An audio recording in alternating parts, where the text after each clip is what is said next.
A partir dessa aula, vamos começar a entender como funciona o processo de animação no After Effects, como a gente manipula as propriedades de uma camada para a gente poder animar essa camada de acordo com o tempo. Então eu vou começar aqui com essas duas imagens e eu vou criar uma composição usando a primeira imagem. Então eu vou arrastar ela para o botão de nova composição e eu tenho aqui uma imagem com várias frutas e o que eu quero fazer é animar esse meu objeto, que eu vou jogar agora na tela. Eu quero animar esse objeto voando pelo meu cenário. Então eu vou primeiro diminuir o tamanho dele para ele parecer mais realista. E para mesclar ele com a camada de baixo, eu vou usar aqui o modo de mistura. Então vamos dar aqui o modo de mistura dele de normal para multiply. E eu vou aumentar bastante o contraste dele para separar ele do fundo. Então eu vou vir aqui no painel Effects and Presets e trazer o efeito Levels. E aumentar aqui bastante o contraste para destacar bem ele. Agora, para animar ele pela tela, a gente vai precisar animar os parâmetros da imagem. Então eu vou aqui expandir as opções da timeline. E os parâmetros dessa camada vão estar dentro da camada. Então se eu abrir aqui o triângulo do lado do nome da camada, eu consigo ver que eu já tenho duas categorias para animar. A primeira categoria Efeitos traz o efeito que eu apliquei ali em cima, o que está em Effects Control, que é o efeito Levels. Se eu expandir então essa categoria, eu tenho aqui o Levels. Se eu expandir novamente, eu tenho as opções de animação que eu encontro aqui em cima no painel Levels. Então eu tenho aqui o Histogram, Clip Black e Clip White, que são as opções que eu tenho aqui embaixo, Clip Black e Clip White. Se eu fechar aqui a opção de efeitos, eu consigo ver aqui embaixo que eu tenho a opção Transform. Essa opção Transform ela vem com todas as camadas de imagem, independente de eu já ter aplicado efeito ou não. Então se eu abrir aqui a camada Frutas, eu também tenho uma categoria Transform. Eu vou fechar aqui o da Frutas e abrir o da Mosca. E aqui na categoria Transform eu tenho primeiro um botão de Reset, que ele volta para as opções padrões da imagem. Então se eu clicar aqui em Reset, a imagem volta ao tamanho original e na posição original. Eu vou clicar aqui Ctrl ou Command Z no Mac para voltar um passo.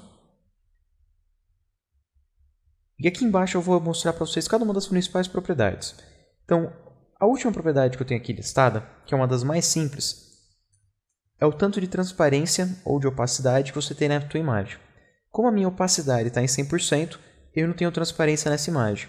Conforme eu vou diminuindo o valor de opacidade, eu consigo perceber que a minha imagem vai começando a ficar translúcida e eu consigo ver através dela a camada de baixo. Eu vou devolver aqui o valor de opacidade para o valor 100%. E logo acima eu tenho a opção de rotação. Essa rotação aqui é em volta do eixo do meio. E esse eixo do meio aqui eu posso mudar ele de posição quando eu precisar. O nome desse eixo aqui é ponto de ancoragem. E como eu estou trabalhando com uma animação 2D, a única forma que eu consigo rotacionar ela é em volta desse centro. Se eu estivesse trabalhando em 3D, eu também conseguiria rodar a imagem nos eixos X e Y, que eu por enquanto não consigo ver na imagem, mas eu poderia fazer ele rodar em volta dele mesmo em outras dimensões, além da que a gente está vendo na tela. Aqui vocês estão vendo que ele tem dois valores? O primeiro valor é o número de voltas e o segundo valor é o número de graus. Então conforme você vai mudando os graus, quando você dá uma volta completa, automaticamente ele muda o número de voltas. Então se eu fosse animar meu objeto, eu consigo animar ele para dar várias voltas e não só alguns graus. Então eu vou voltar aqui para o valor 0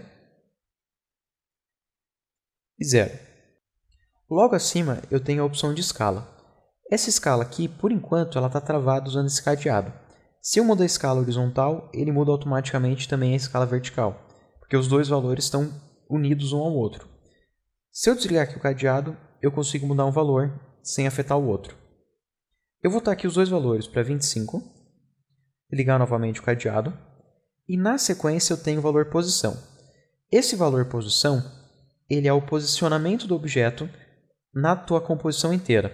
Então essa minha composição agora tem 1024 pixels por 768. Então aqui da esquerda até a direita eu tenho 1024 pixels. Se eu quisesse posicionar a mosca no centro da tela, eu ia ter que colocar ela na metade de 1024, que seriam 512. Então se eu vim aqui e posicionar ela em 512, automaticamente ela vai estar aqui no centro horizontal. Se eu quiser colocar aqui no centro vertical, eu posso colocar na metade de 768. Dessa vez, eu vou pedir para o próprio After Effects fazer a conta. Então, vou colocar aqui 768 dividido por 2. Automaticamente, ele encontra aqui o resultado e já posiciona a mosca aqui no centro da tela, também na vertical. Esse objeto está posicionado pelo centro por causa desse ponto de ancoragem. Esse ponto de ancoragem é qual define aonde que a posição do teu objeto vai estar. Ele funciona através do ponto de ancoragem por causa de você mudar a posição, porque se você alterasse qualquer valor de escala no teu objeto, ele ainda assim ia precisar de uma referência constante. Então, se eu tivesse minha animação da escala sendo alterada, eu ia precisar ter um ponto de referência para o posicionamento.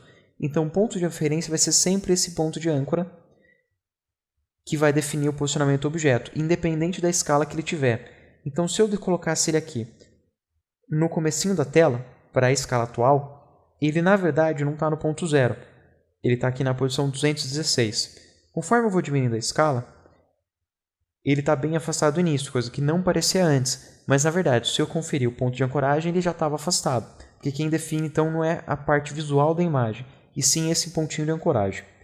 Esse ponto de ancoragem não só define a posição, como ele define aqui também a escala e a rotação. Então, as principais informações do teu objeto são definidas pelo ponto de ancoragem, então é importante sempre estar com o ponto de ancoragem posicionado no local correto. Vou botar aqui a escala para 100%, rotação definir como 0. Na verdade, vou posicionar aqui a escala em 25% e rotação definir como 0. E aqui em cima o posicionamento dele, se eu colocar 0 e 0, eu tenho o ponto de ancoragem aqui no primeiro pixel da composição. Então, eu consigo ver aqui que meu pontinho da ancoragem está bem no primeiro pixel.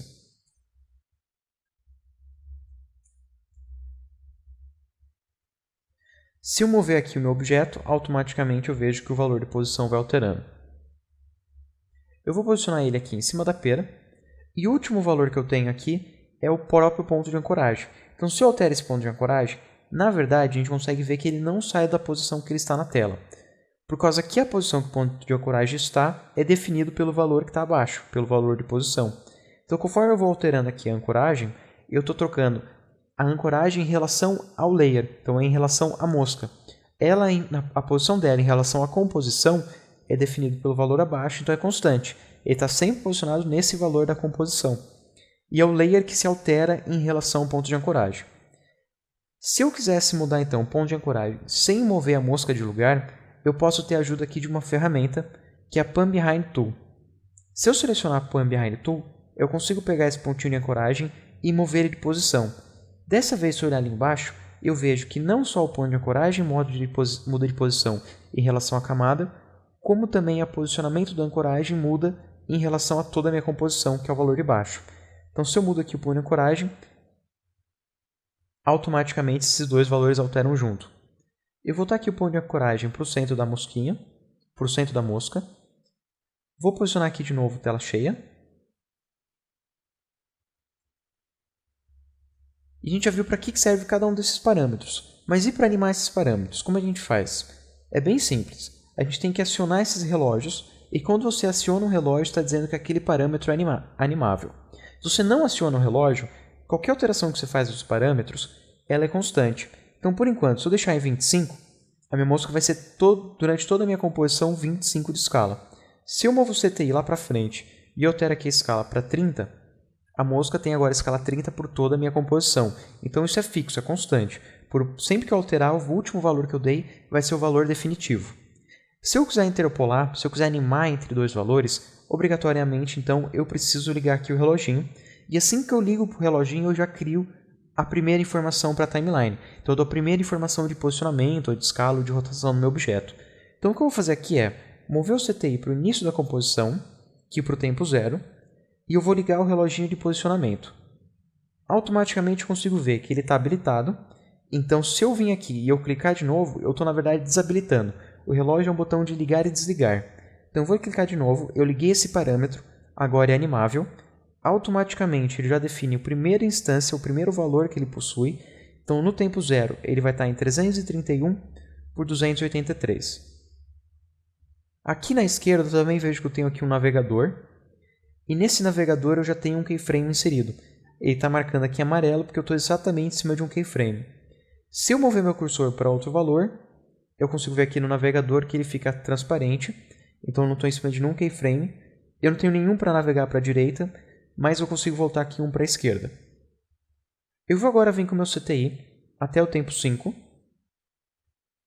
e vou mover a mosquinha para a próxima fruta. Agora eu vou mover até o tempo 10. E eu posso mover ele tanto pela tela, quanto aqui embaixo também pela composição.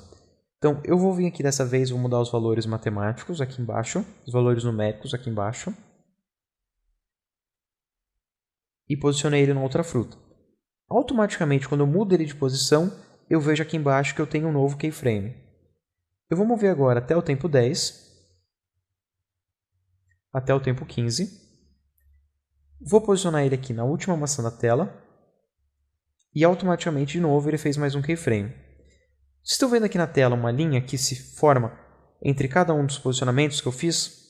Essa linha é chamada de Motion Path. É o caminho do movimento que a mosca está fazendo. Por padrão, o After Effects mostra 5 segundos desse Motion Path. Se eu quiser alterar a quantidade de tempo que esse Motion Path aparece, para que eu pudesse ver durante toda a minha timeline todo o percurso que a mosca fez, eu preciso ir lá em Preferências e alterar essa preferência. Então eu vou aqui em Editar, Preferência, e vou escolher aqui Display. Aqui em Display, ele me indica que o meu Motion Path está agora classificado para 15 segundos.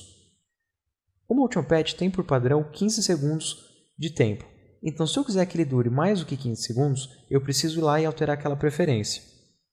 Então, por padrão, eu consigo ver que ele está marcado aqui 15 segundos. Eu vou mudar de 15 segundos para todos os keyframes, assim toda a minha animação vai aparecer na tela. Vou clicar em OK, e eu consigo ver agora aqui, os 4 pontos de ancoragem que eu fiz, são esses quadrados maiores, e entre cada um dos pontos de ancoragem, o caminho que a mosca percorreu. Se eu vir aqui com o CTI no início da timeline, e clicar na tecla 0, eu vou ver um preview da animação, e a gente consegue ver como a mosca está navegando aqui pela tela, bem devagar, mas ela está já viajando pela tela.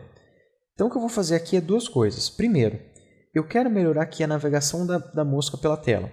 Eu posso alterar tanto os valores aqui embaixo, posicionando o CTI em cima de um ponto de ancoragem, e alterando o posicionamento aqui no valor numérico. Como também, se eu quiser, eu posso vir aqui direto na tela e alterar qualquer um dos pontos de ancoragem, sem precisar necessariamente posicionar o CTI em cima. Então se eu venho aqui, seleciono o ponto de ancoragem e altero o posicionamento dele, eu estou alterando a navegação dessa mosca na tela. Outra forma de fazer isso também é usando a ferramenta caneta. Se eu venho aqui na ferramenta caneta e eu seleciono a opção mais ou menos, eu posso incluir novos pontos de ancoragem ou deletar pontos de ancoragem que eu já tenho.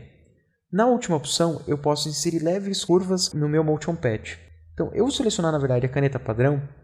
Quando eu estou em cima do meu Motion Path, ele automaticamente muda para as opções que eu posso precisar. Então, se eu venho aqui à esquerda, ele sabe que talvez eu precise arredondar o meu ponto de ancoragem.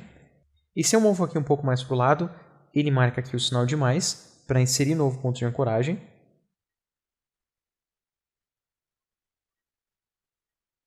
E se eu seguro a tecla Ctrl, ele automaticamente muda para o mouse, para eu mover ele de posição. Então eu posso vir aqui, mover ele de posição, ou dar uma leve curva para a animação. Então segurar aqui o Ctrl também, fazer ele vir para essa fruta, e aqui com o Ctrl para essa. Agora eu vou dar uma leve curva aqui, aqui eu também vou dar uma leve curva. Estou sempre seguindo aqui sentido horário, então eu sempre puxo aqui a curva para a direita.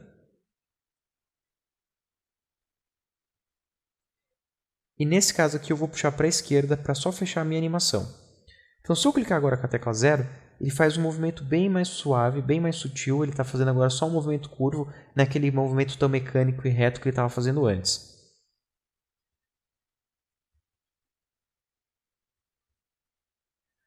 Para ele ficar mais rápido agora, eu vou selecionar todos os keyframes e vou aproximar eles. Quando eu aproximo aqui, o que eu estou fazendo é segurando a tecla Alt, ou no Mac a tecla Option. Então eu selecionei todos os keyframes e eu tenho que selecionar uma das duas extremidades e segurar o Alt, e ele diminui a velocidade de todos os keyframes de modo proporcional. Então eu vou fazer a duração agora ser um pouco menos do que 10 segundos e clicar na tecla 0 para ver o resultado final.